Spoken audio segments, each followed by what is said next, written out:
Hey, what's up? I'm Nathaniel, I'm KK. and we are so excited to be hosting your Bible story today. But first, we want to play a little game of I Spy, but you're going to be playing it in your own house. So take a big look around, and I'm going to call out the color of an item, and you have to point to it, okay? Are you ready? I'm ready. Okay, so you're on the count of three, you're going to point to a green object. Ready? One, two, three. Okay, now point to a blue object. 1, 2, 3. Did you get it? All right, one more. Should we do one more? Yeah, Okay, yellow. Yellow object. On 3. 1, 2, 3. Yellow. Did you get it?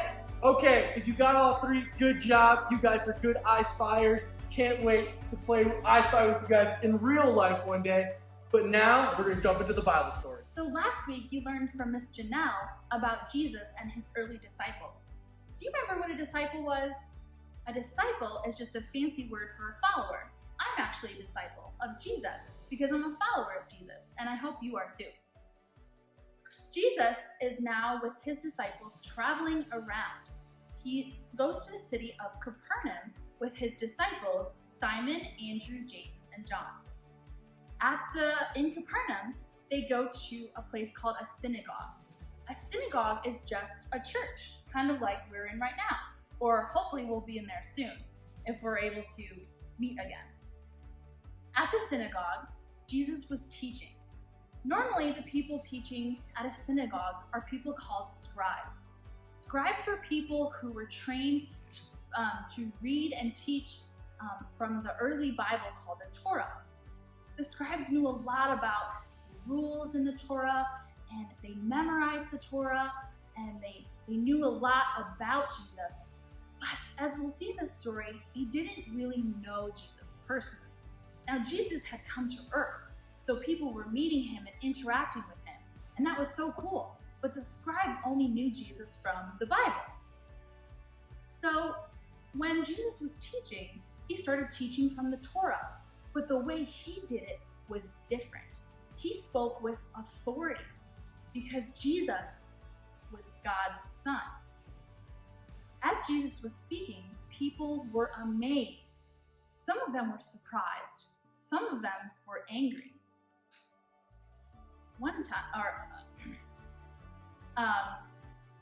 At one point, a man, jumped out of a crowd, and he shouted at Jesus. He said, "What do you have to do with us, Jesus of Nazareth?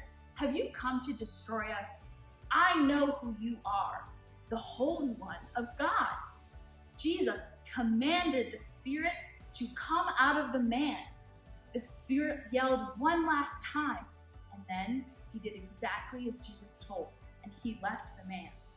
Everyone was amazed. Jesus helped others because he loved them and was compassionate for them. Let's hear about how Jesus helped more people from Nathaniel later on in the story. Did you say help people? Yeah. Well, I have this big rope, so if someone falls in a hole, I can throw it in there and pull them out. That's true, but there's not a lot of big holes in my house that I might fall in. That's true. Maybe I could help my mom with the dishes, or help my little brother or sister with homework. Or you could help your grandma with her groceries. Yeah, let's listen on how Jesus continued to help people. Oh man, where'd my backpack go? Anyway, let's continue on with the Bible story and see what Jesus was doing. Well, as KK said, everyone was amazed. Who is Jesus, they asked. He teaches with authority, and the unclean spirits obey him. This was something that people hadn't seen before. They were in shock and awe. It was like if you and I saw something that we'd never seen before, like, I don't know, maybe a rhinoceros, or I've seen a rhinoceros, maybe a Tyrannosaurus Rex. If I saw a Tyrannosaurus Rex, I'd be in shock and awe. News about him spread quickly throughout all of Galilee. Next, Jesus and his disciples went to Simon and Andrew's house, to their mother-in-law who was sick in bed with a fever. Jesus went and he took her hand and healed her. In fact, she felt so much better that she got up and began to serve them food. That evening, tons of people from the entire area came by, and people who were sick, people who had diseases or were bothered by evil spirits, and Jesus healed them. Man, that's pretty cool, pretty incredible. The next morning, Jesus woke up before all his disciples and kind of snuck out and went to pray. His disciples woke up, were like, man, where's Jesus? They were looking for him. They couldn't find him. When they eventually found him, probably took a while. They said, Jesus, everyone's been looking for you. And Jesus responded, let's go to the nearby villages so I can preach there too. That is why I've come. You see, these miracles were super important. But what was more important was the words Jesus had to say. Jesus was preaching the gospel. He was telling the good news about everyone who believes in him in their heart that he is the Son of God who forgives sins and takes away your sins, can have eternal life with him. That was what was so important. All these miracles were just to prove who he was, to prove he was the Son of God. In fact, there was one last thing Jesus did. There's a really sick old man who came up to Jesus. And the old man had skin disease. And he got on his knees in front of Jesus and he begged and said, Jesus, if you are willing, you can make me clean. Jesus was willing, and he made him clean. And Jesus is willing to make you clean, just like he's made me. He's made me clean on the inside by forgiving me of my sins.